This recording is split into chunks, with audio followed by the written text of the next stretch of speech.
انسوا اي طريقة جربتوها، الوصفة دي هتخليكي استاذة في الكريب.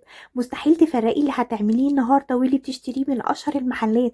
كمان هقولك على سر الطراوة والقرمشة في نفس الوقت. لو جبنا 4 كوبايات من الدقيق ونزلنا عليهم بنص معلقة من الملح، ومعلقة صغيرة من السكر، ومعلقة كبيرة هرمية نشا، معلقة كبيرة هرمية لبن بودر. بالنسبة للنشا واللبن بودر مهمين جدا في الوصفة. هقلب المكونات مع بعض، وهحتاج 25 ملي من الزيت على الزبدة، 4 كوبايات وربع من المية. ممكن نستخدم هنا الزيت بس أو زبدة بس أو الاتنين مع بعض. أنا حطيت الاتنين مع بعض، والزبدة طبعا مسيحاها. هنا هقلب بقى كل المكونات كده بالمضرب.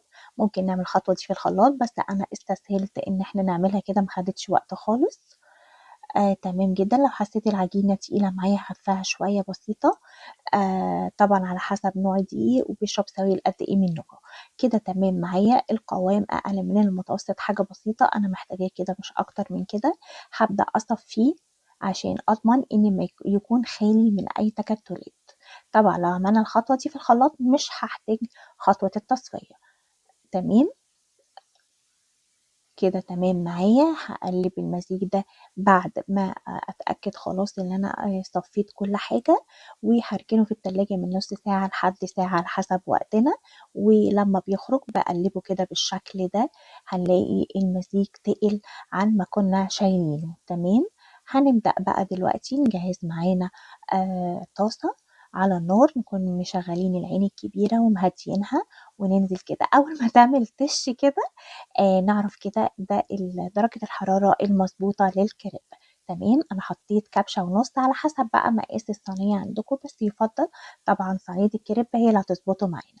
شوفوا هنا أنا مش هاقلّب نهائي خالص هنا، لحد هاقول لكم إمتى نقلّب عشان ما يلزقش مننا. شايفين هنا الطرف من الجنب أهو بدأ يترفع لفوق. لمّا بارفع بالإسباتيولا بيرفع معايا، بابُص من تحت كده بالاقيه أحمر شوية، بابدأ على طول أقلبهم، ما بادّيش لون أكتر من كده عشان ما يكونش ناشف معايا.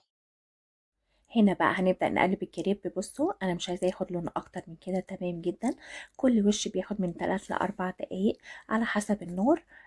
نخلي بس الطاسة سخنة الأول، بعد كده نحط الكريب. شوفوا النتيجة معايا كريب طري قوي ازاي، بجد هايل قوي.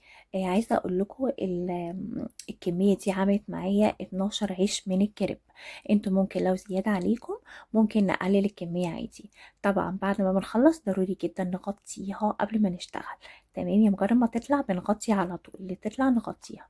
جبت بقى الحشوة بقى، هنجبت العيش وقسمته كده، وحطيت اي صوص بقى انتوا تحبوا. انا حطيت مايونيز وكاتشب ومستردة. طبعا هحط موتزاريلا اساسي في الوصفة عشان تمسك الحشوة معانا. حطيت الكمية دي كده، نحاول ما نزودش، وخاصة كابوتشا، فلفل الوان على حسب الرغبة يا جماعة والامكانيات. الحشو تمام. فلفل اخضر كمان، وكان عندي قطعتين روز بيف قطعتهم مكعبات كده، وزيتون بالشكل ده كده، وبطاطس محمرة، وده بانيه كنت صورته معاكم الفيديو اللي فات. هسيبهولكوا في صندوق الوصف. موتزاريلا وشيدر، الشيدر مش اساسي.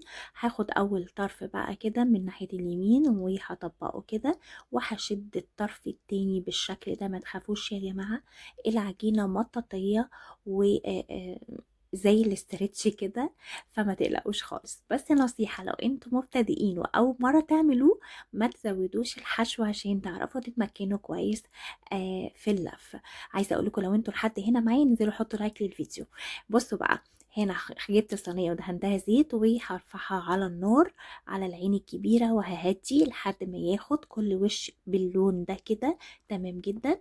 كل وش بياخد من حوالي من 4 ل5 دقايق على حسب النار وعلى حسب الصينيه عندكم تقيله او خفيفه. تمام. مش هقلب غير لما الوش يبقى خد لون. هبدأ اقلب هما مرة، يعني هقلب مرة ومرة كمان، بس كده.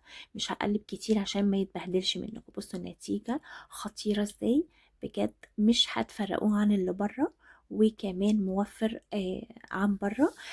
بغض النظر عن الحشو يا جماعة، بس انتوا لو اشتريتوه من بره هيبقى غالي. لو جبتوا الحاجات دي برضو مش هيكون مكلف، وفي نفس الوقت ممكن نعمله كمان بأقل إمكانيات. تمام. شايفين النتيجة روعة ازاي، بجد الولاد هتفرح بيه جدا. أتمنى من كل قلبي تكون الوصفة عجبتكم وتجربوه، ولو جربتوه وعجبكم قولي لي رأيكم في الكومنتات. أشوفكم على خير مع فيديو جديد.